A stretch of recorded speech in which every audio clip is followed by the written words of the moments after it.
Bab 4, Kina bawa pacarnya pulang. Bagian 2, Ezra, 31 tahun, tentara. Punya kakek, ayah dan ibu juga masih ada. Lalu ada satu adik laki-laki, dan satu keponakan. Keluargaku buka satu perusahaan yang cukup untuk keberlangsungan hidup. Ezra menjawab dengan singkat. Tiba-tiba muncul secercah cahaya yang tidak terlalu pasti dalam benak ayah Libra. Dia berkata, "Tunggu, kamu tunggu sebentar." Selesai berbicara, ayah Libra langsung bangkit berdiri dan berjalan menuju ruang kerja. Kina masih lumayan puas terhadap penampilan Ezra, tetapi dia tidak bisa menebak apa yang ingin dilakukan oleh ayahnya, hanya bisa duduk cemas di samping. Sesaat kemudian, ayah Libra sudah kembali ke ruang tamu. Dia melepaskan kacamata rabun dekat di batang hidungnya, lalu berkata pada istrinya, "Kamu bawa Kina pergi masak, aku bicara sebentar dengan dia." Kina tidak setuju. Begitu dia tidak, bagaimana jika pria itu bicara sembarangan di depan ayahnya? "Ayah, aku ikut ibumu pergi masak." Ayah Libra menyuramkan wajahnya dan berkata dengan tegas. Ibu Libra mendorong paksa Kina masuk ke dalam dapur, serta menutup pintu dapur, mencegah putrinya menguping percakapan antar pria. Di dalam dapur, Ibu Libra berkata sambil melemparkan sayur hijau untuk Kina cuci, "Jangan asal gelisah. Pria itu jelas tampak tidak sederhana. Biar ayahmu tangani dia, lihat layak tidak, daripada kelak rugi." Sebelumnya mereka suami istri sudah pernah memikirkannya. Kedepannya putri mereka harus menikah dengan orang yang sepadan, serta memiliki pandangan dunia dan nilai yang sama. Pernikahan seperti itu barulah dapat berjalan jauh. Tetapi pria ini terlihat jelas terlalu unggul, ini membuatnya samar-samar merasa khawatir.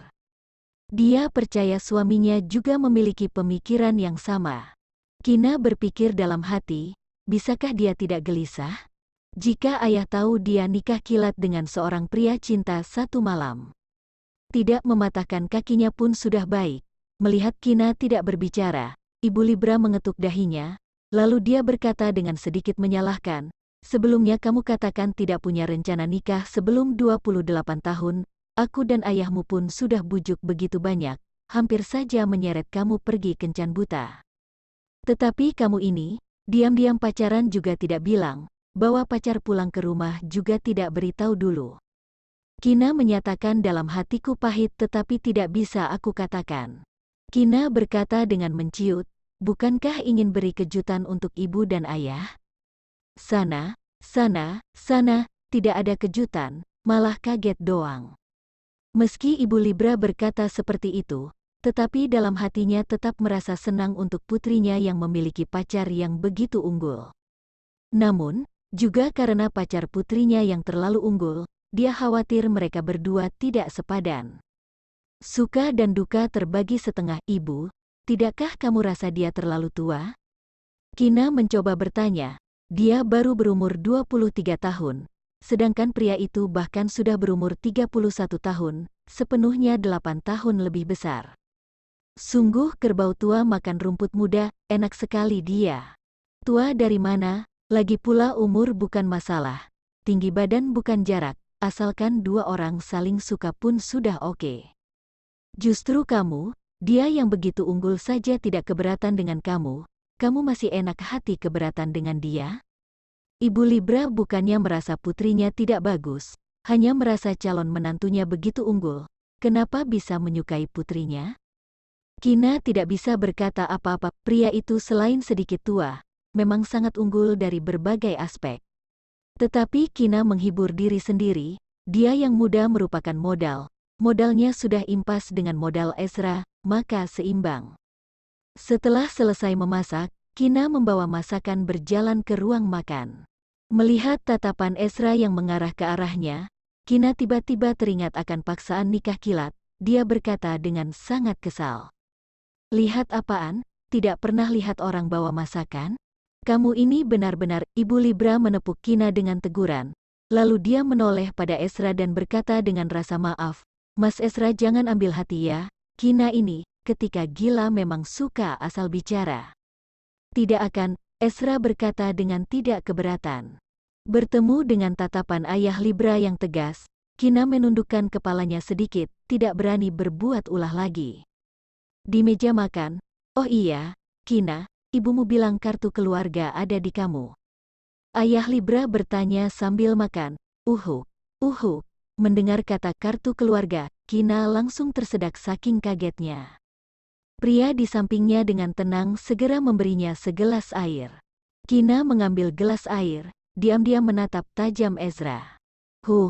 Pura-pura baik, pasti tadi Ezra mengatakan sesuatu dengan ayah ketika dia sedang tidak ada. Kalau tidak, bagaimana bisa ayah tiba-tiba menanyakan tentang kartu keluarga? Melihat Kina tidak berbicara, ayah Libra berkata dengan suara berat, "Kina, ayah tanya kamu. Ada apa, ayah?" Kina mengeraskan diri untuk bertanya. "Begini, tadi Ezra katakan denganku, sangat jelas, setelah perbincangan tadi, sikap ayah Libra terhadap Ezra sudah memiliki perubahan yang amat besar, sekarang sudah langsung memanggil namanya. Ayah, jangan dengar dia asal bicara, yang dia katakan itu tidak benar." Kina bergegas memotong perkataan ayah Libra. Kina berpikir dengan marah, jika hari ini menjadi hari kematiannya, dia mati juga pasti akan menjerat pria itu bersamanya. "Apanya yang tidak benar? Aku bahkan belum selesai bicara. Bagaimana kamu tahu apa yang ingin aku katakan? Kina, apakah ada hal yang kamu sembunyikan dengan ayah?" Benar-benar anak kandungnya, ayah Libra langsung mendapati bahwa ada masalah di dalamnya. "Tidak, tidak, aku tidak ada apa-apa, ayah. Ayah katakan saja, ayah lanjut katakan saja." Kina berkata dengan menciut, "Sudahlah, cepat mati cepat reinkarnasi. Begini, tadi Ezra sudah katakan denganku, selama ini dia terus berada di markas, kali ini dia khusus luangkan waktu untuk kunjungi kita. Dia juga berharap mumpung ada waktu luang di hari ini, urus dulu buku nikahnya. Sementara acara pernikahannya, atur pelan-pelan saja. Ayah sudah pikirkan, nanti setelah makan, kamu ikut Ezra pergi urus buku nikah." Ayah Libra berkata dengan pelan dan santai, dapat membuat ayah Libra dengan tenang hati menyerahkan putrinya pada seorang pria yang baru pertama kali bertemu. Dapat dilihat betapa hebatnya Ezra. "Bukan ayah, ayah tidak pikirkan lagi, tidak keluarkan 108 cara ayah siksa aku ketika masih kecil untuk persulit dia?" Kina menjadi panik, kenapa di tengah waktu dia pergi ke dapur, sikap ayahnya berubah 180 derajat? Ibu Libra menjitak Kina, dia menegurnya, pacaran yang tujuannya bukan nikah adalah kelakuan dosa. "Kina, kamu cari pacar bukankah untuk nikah? Sekarang Mas Ezra bersedia nikahi kamu, kamu masih jual mahal apa? Selesai makan nanti cepat pergi urus buku nikah." Ibu Libra dapat melihat dari sikap dan perkataan suaminya sangat puas terhadap pacar Kina ini, juga pasti layak untuk dipercayakan. Mendesak untuk mengurus buku nikah seperti ini, pasti khawatir menantu yang begitu unggul akan lari karena putrinya sendiri. Oleh karena itu, ditetapkan dulu saja. Saat ini, Kina merasa dirinya entah dipungut atau diberikan oleh penjual pulsa, sedangkan Ezra barulah anak kandung dari orang tuanya. Kalau tidak, kenapa orang tuanya tidak berpihak padanya, malah bersama-sama menjualnya? "Ibu, ambil buku nikah boleh." Dengan keras kepala Kina melakukan perlawanan terakhir. Dia berkata, "Tetapi, sebelum acara pernikahan, aku tetap tinggal di rumah, boleh tidak? Lagi pula buku nikahnya sudah diambil, ini adalah kenyataan yang tak dapat diubah." Sementara acara pernikahan, boleh." Ibu Libra menoleh pada Ezra dan bertanya, "Lalu bagaimana menurut Mas Ezra, meski sudah mengambil buku nikah, tetapi masih belum mengadakan acara pernikahan pun sudah tinggal ke dalam rumah pria, dia selalu merasa tidak begitu baik. Aduh, teringat bahwa buah hatinya yang dibesarkan selama 23 tahun sudah akan menikah." Dalam hati Ibu Libra sayang penuh dengan rasa tidak rela. Dia merasa kehilangan di sebagian tempat di hatinya. Bab 5, Pilih Cincin Nikah. Bagian 1, boleh, Ezra menjawab dengan singkat. Seperti melihat ketidakrelaan Ibu Libra, dia menambahkan, "Setelah nikah, Kina bisa sering pulang temani ayah dan ibu. Aku juga akan bawa Kina pulang jika punya waktu." Atau ayah dan ibu pindah saja tinggal dengan kami. Setelah ayah Libra dan ibu Libra menyetujui perihal pernikahan, Ezra langsung mengubah panggilan. Kami tidak pergi ganggu kalian berdua saja, juga tidak rela dengan tetangga-tetangga di komplek ini. Kalian saja yang sering pulang jika punya waktu, ibu Libra berkata. Mendengar Ezra berkata seperti itu, keadaan psikis ibu Libra langsung berubah. Dalam hati dia berpikir, semuanya berada di satu kota yang sama, anggap saja putrinya sudah dewasa dan pindah keluar. Lagi pula, bertambah seorang menantu yang begitu unggul, juga sama dengan bertambah setengah anak putra. Bagaimanapun juga adalah hal bagus. Setelah makan siang, Kina langsung diusir keluar oleh ayah Libra, menyuruh dia dan Ezra pergi mengurus buku nikah. Ketika berjalan, Kina mengembungkan pipi dan mengeluh. Bukankah suruh kamu katakan saja kamu adalah pacarku? Untuk apa kamu katakan dengan ayahku hari ini akan pergi urus buku nikah denganku? Aku hanya setuju denganmu untuk tidak beritahu orang tuamu bahwa kita nikah kilat, tidak ada setuju denganmu hari ini tidak pergi urus buku nikah. Ezra berkata dengan wajah dingin, sebagai seorang tentara, meminta dia berbohong sudah adalah dosa besar, Kina masih berani memilih-milih? Kina hampir muntah darah, dia langsung marah, dasar penipu. Bukankah itu sama saja dengan nikah kilat, kita adalah pacar yang sudah pacaran selama 5 bulan. Ezra mengingatkan Kina tentang riwayat cinta yang Kina buat untuk menyamakan penjelasan. Kina menatap tajam Ezra dengan ganas, dia ingin menangis. Pria ini sangat keji, licik, banyak tipu muslihat dan sangat berhati dalam. Kedepannya dia pasti akan ditindas mati-matian oleh pria ini. Ayo naik. Ezra membukakan pintu mobil di samping kursi pengemudi, lalu dia memerintah Kina. Pergi kemana? Jangan lupa kita sudah ambil buku nikah. Orang tua aku juga tidak ada di sini, tidak perlu akting lagi. Kina bertanya dengan waspada, di saat bersamaan mengingatkan Ezra akan fakta terkait buku nikah. Untung saja dia bisa tetap tinggal di rumah sebelum mengadakan acara pernikahan, tidak perlu pergi ke rumah Ezra. Kina berencana jalan-jalan sendiri di luar, lalu pulang ke rumah ketika langit hampir malam. Pilih cincin nikah, Ezra berkata dengan dingin. Pilih cincin nikah apaan? Dia tidak ingin begitu melihat cincin, langsung teringat akan fakta di mana dia sudah menjadi wanita yang sudah menikah. Terlalu merendahkan harga dirinya, kamu naik sendiri, atau aku yang turun tangan? Ezra memberi Kina dua pilihan. Ancaman-ancaman yang terang-terangan. Kina menghentakkan kaki dengan gusar, memilih cincin nikah kan? Pilih ya pilih saja. Nanti dia akan memilih beberapa yang batu berliannya paling besar dan paling mahal, biar Ezra. Batu permana murni, beberapa buah saja sudah akan bangkrut. Aku suka perhiasan hasil desain KRC International. Mau beli cincin nikah, pergi saja ke KRC Jewelry Store. Kina melontarkan perkataan geram. Ezra mengatakan bahwa dirinya adalah seorang tentara, maka harta ratusan triliun yang dia maksud pasti adalah palsu. Mobil Rolls-Royce ini mungkin juga dipinjam atau disewa untuk berlagak congkak. Jika benar-benar begitu berduit, pasti sudah dilaporkan dan diinspeksi. Masih berani menikahinya dengan nikah kilat, paling baik melakukan persiapan untuk bangkrut. KRC International Group didirikan oleh sebuah keluarga yang sangat kuno, yaitu klan keluarga Okto. Klan keluarga Okto disebut sebagai keluarga pertama di Lausanne, bahkan juga di negara R. Sementara bos besar dari KRC International adalah Vito Okto, yaitu pria idola Kina. KRC International berkecimpung di dalam beberapa ranah, seperti properti, penerbangan, busana, barang mewah, dan lainnya. Perusahaan perhiasan di bawah pimpinannya berdedikasi menciptakan hasil karya murni kerajinan tangan yang paling berkualitas tinggi di seluruh dunia. Dianugerahkan dengan nama Elegant World Art, daya pengaruhnya pun tak terukur.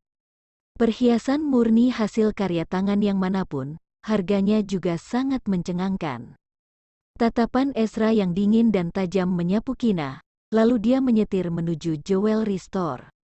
Setengah jam kemudian, mobil Rolls-Royce perlahan-lahan berhenti di First Square International. Kemudian, Ezra membawa Kina memasuki mall. Mereka menaiki lift dan langsung pergi ke lantai keberadaan KRC Jewelry Store. Tuan kedua, manajer toko perhiasan terkejut melihat Ezra berjalan masuk. Dia bergegas maju menyambut. Dia menekan kebingungannya dan berkata dengan hormat, "Tuan kedua, apakah ada yang bisa dibantu?" "Bawa istriku datang untuk pilih cincin nikah," Ezra berkata dengan dingin. Di saat bersamaan juga sudah menyatakan identitas Kina. Mendengarnya, dagu manajer toko tidak bisa ditutup saking kagetnya. Bukankah rumor mengatakan bahwa tuan kedua tidak dapat menyentuh wanita?" Dengan tatapan bengong manajer toko mengamati gadis di samping Ezra. Gadis itu mengenakan gaun kain satin sepanjang lutut yang berwarna merah muda. Raut wajahnya lumayan indah, samar-samar masih membawa sedikit kepolosan. Wajahnya tidak memakai riasan apapun, alisnya seperti rembulan, matanya seperti bintang, hidungnya mancung, bibirnya tidak memakai lipstik, kulitnya putih cerah. Rambutnya yang hitam cerah tergerai dengan lembut. Tuan kedua berdiri bersama gadis ini, satunya lembut dan satunya keras, satunya lemah dan satunya kuat, satunya tua dan satunya muda. Uhuk, tuan kedua tidak tua, masih muda sekali. Intinya, dua orang ini lumayan sepadan. Setelah sadar kembali, manajer toko bergegas memimpin Ezra menuju zona khusus cincin. "Tuan kedua, di sebelah sini. Semua model cincin keluaran KRC International, toko kami punya semua." Kina mengikuti di samping dan mendengar perkataan manajer toko dengan hening, lalu dia mengangkat alis. Manajer toko memanggil Ezra dengan tuan kedua, kedengarannya seperti lumayan berstatus. Tetapi Kina berpikir lagi, dilihat dari aura Ezra bukanlah tentara biasa. Setidaknya juga adalah kapten kecil atau yang sejenisnya di markas militer. Kalau begitu, ini sudah menjelaskan kenapa manajer toko memanggilnya dengan tuan kedua. Karena pada umumnya, orang yang memiliki sedikit kekuasaan selalu akan memberi nama julukan yang hebat bagi dirinya sendiri, untuk memamerkan muka. "Suka yang mana, pilih sendiri." Ezra menyerahkan hak pilih kepada Kina. Sepasang mata Kina yang jernih dan cerah menatap Ezra dengan penuh makna. "Pilih ya pilih." Di dalam etalase, di bawah penerangan lampu yang kuat dan menyilaukan, Kina merasa matanya hampir buta karena berlian menyilaukan yang besar maupun kecil yang tak terhitung jumlah itu. Kina berpura-pura melihat sejenak, lalu matanya berputar dengan licik. Dia menunjuk sebuah cincin dengan berlian utama warna merah muda bentuk pir yang seberat 1314 karat, serta ada kepingan berlian yang tertatahkan di lingkaran sisinya. Lalu Kina berseru dengan sangat manis, "Suami, aku mau yang ini cantik." "Baik, bungkus." Ezra langsung mengangguk tanpa ragu, lalu dia berpesan pada manajer toko. "Baik." Manajer toko sendiri yang turun tangan, dengan cekatan membungkus cincin tersebut. Dalam hatinya berpikir, istri muda tuan kedua ini benar-benar punya pandangan bagus. Awalnya Kina hanya ingin menakut-nakuti Ezra saja, maka dia sengaja menunjuk yang paling mahal. Tak disangka dia sebaliknya terkejut karena Ezra yang begitu gagah dalam kekuatan uang. Cincin berlian itu totalnya senilai 52,7 triliun. Sebelumnya dia pernah melihat di majalah, dikatakan bahwa itu merupakan harta toko. "Masih perlu perhiasan yang lain tidak? Lanjut pilih saja." Ezra berkata kepada Kina yang terbengong. Mendengar Ezra berkata seperti itu, Kina tersadarkan, barulah dia teringat bahwa tujuan kedatangannya kali ini adalah untuk membuat Ezra bangkrut. Maka Kina bertanya dengan penuh semangat, "Kamu yakin sudah bawa cukup uang?" Manajer toko yang mendengar di samping, dalam hati dia merasa kocak. Istri muda tuan kedua ini benar-benar lucu. KRC International Jewelry Store ini tepat adalah perusahaan keluarga tuan kedua sendiri. Adakah orang yang mengambil barangnya sendiri pun masih perlu membayar uang? Bab 6, Pilih Cincin Nikah, Bagian 2, Ezra menjawab dengan datar. Gelang tangan, gelang kaki, kalung, anting, aksesoris kepala. Semuanya boleh pilih, ingin beli berapa banyak juga boleh. Kina langsung menyebutkan sejumlah perhiasan. Dalam hatinya hanya ada satu pemikiran, boros sekali, boros sekali, boros sekali. Boleh, kalau beli untuk orang tua aku, boleh. Begitu mendapat persetujuan dari Ezra, Kina menoleh pada manajer toko dan berkata, "Kamu sudah lihat ya, nanti jika dia tidak bisa bayar, kamu pukul dia saja, tidak ada hubungan denganku." "Baik, baik," manajer toko berkata sambil menahan tawa. Ternyata nyonya muda kedua yang lugu imut ini belum mengetahui identitas tuan kedua.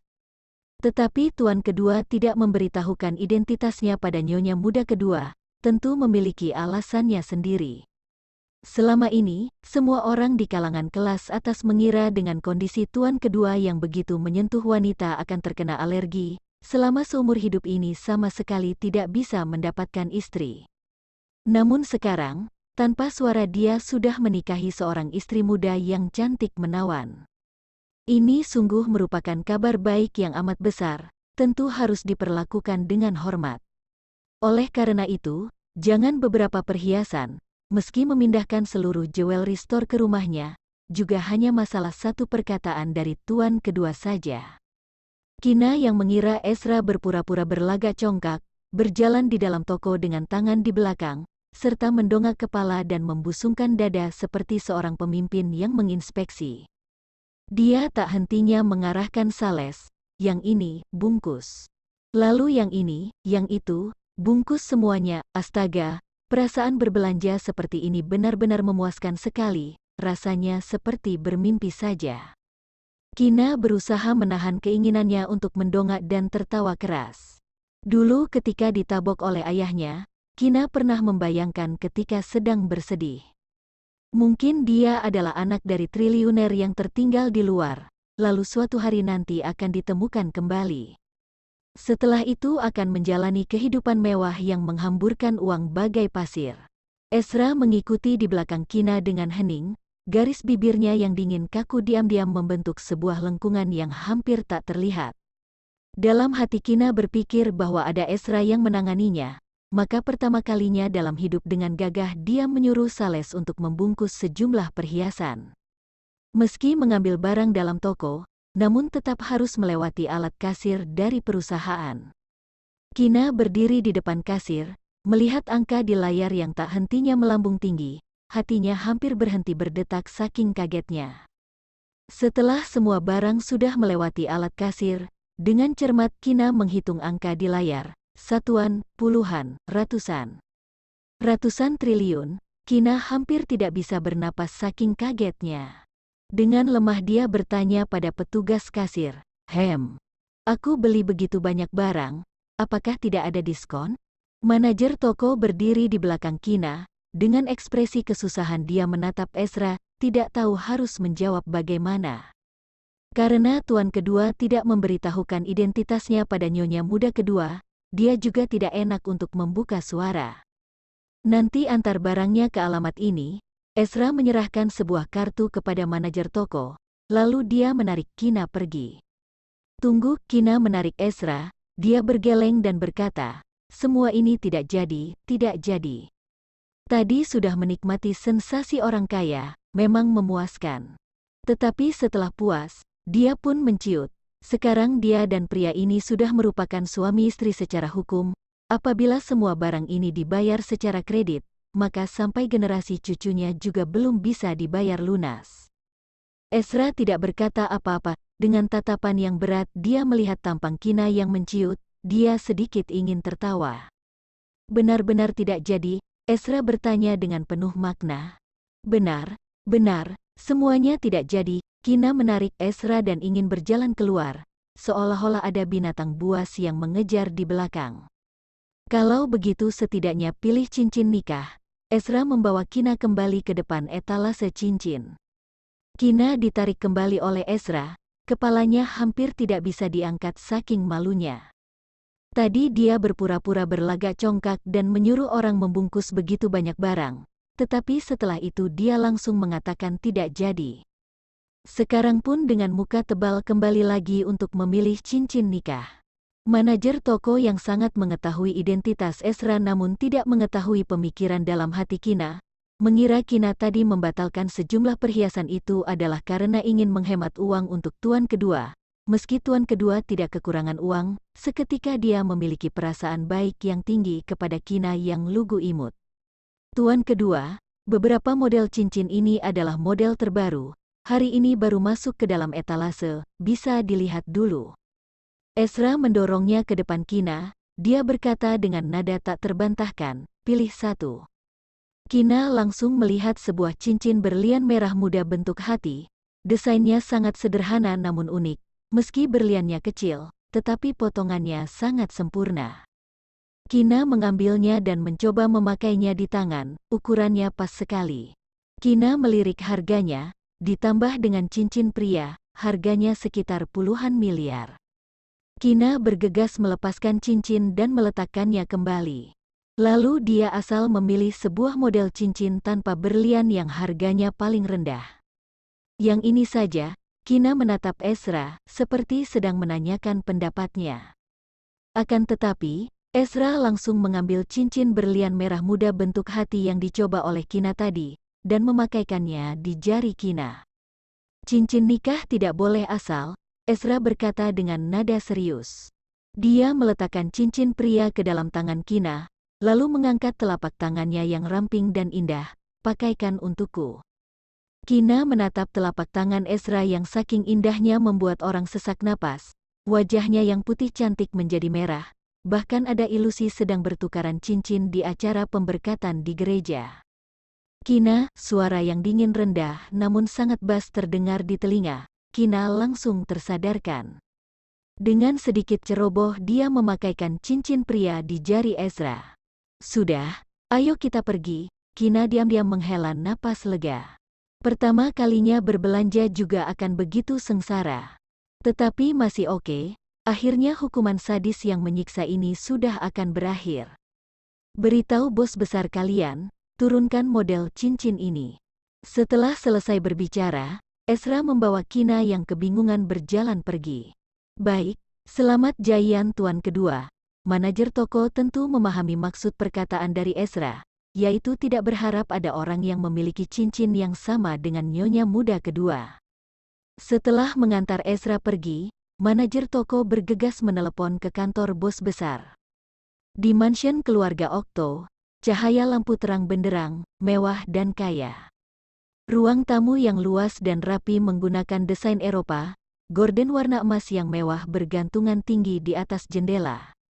Sofa, meja makan, lampu gantung kristal yang sangat bermerek mahal. Semua penataan dan dekorasi menggunakan warna emas sebagai warna utama, sangat menunjukkan tekstur kemewahan. Di ruang makan, di meja makan, aku sudah nikah, karena nanti harus pulang ke markas militer. Saat ini Ezra mengenakan seragam tentara yang tampan memikat, dia duduk tegak di meja makan sambil menyantap makan malam. Tiba-tiba dia menuturkan perkataan yang bisa membuat orang mati terkageti.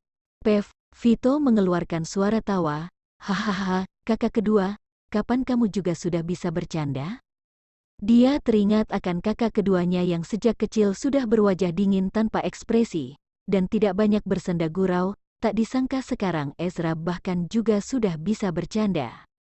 Sungguh keajaiban dunia, manajer toko dari KRC Jewelry Store tidak beritahu kamu? Ezra mengerutkan alis, dia bertanya dengan tatapan yang tajam dan dingin. Vito tertegun, sepertinya tidak memahami apa yang sedang Ezra bicarakan. Oleh karena itu, dia juga tidak terlalu menghiraukan perkataan Ezra. Vito kembali lagi pada topik pernikahan yang Ezra katakan. Dia menepuk pundak Ezra dan berkata sambil tersenyum, kakak kedua, jangan main, ayah ibu kita pemikirannya tradisional, tidak bisa terima pria sebagai menantunya.